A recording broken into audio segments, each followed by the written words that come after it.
কোটা সংস্কার আন্দোলনকে কেন্দ্র করে সংঘর্ষের পরিপ্রেক্ষিতে দেওয়া কারফিউ নিয়ে জনমনে রয়েছে নানা প্রশ্ন।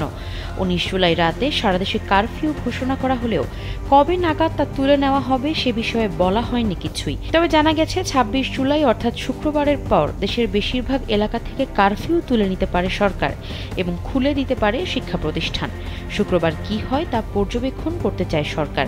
ওই দিন ঢাকায় বিপুল সংখ্যক আইনশৃঙ্খলা বাহিনীর সদস্য মোতায়েন থাকবে বলে জানা গেছে।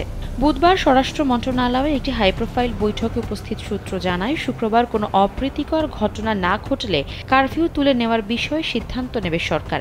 ওই বৈঠকে সারা দেশের জেলা প্রশাসকদের তৈরি করা প্রতিবেদন নিয়ে আলোচনা করা হয় বলেও জানা গেছে।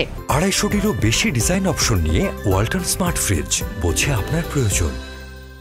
ঢাকা, নারায়ণগঞ্জ, গাজীপুর, নরসিংদী এবং ঢাকার ২ city corporation, Narayanganj city corporation ও গাজীপুর সিটি কর্পোরেশনের আওতাধীন এলাকা ছাড়া সব জেলায় পরিস্থিতি সন্তোষজনক বলে মত দেন বৈঠকে অংশগ্রহণকারীরা। অন্যান্য জেলায় শুক্রবারের পরিস্থিতি মূল্যায়ন করার পর প্রাথমিক বিদ্যালয়গুলো পর্যায়ক্রমে পুনরায় খুলে দেওয়া হতে পারে বলে জানা গেছে।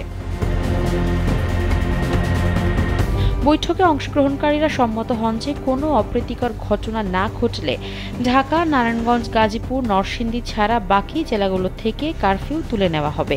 এই ৪ জেলায় সন্ধ্যা থেকে ভোর পর্যন্ত কারফিউ থাকতে পারে। এ বিষয়ে একটি প্রতিবেদন প্রকাশ করেছে জাতীয় দৈনিক দ্য ডেইলি স্টার।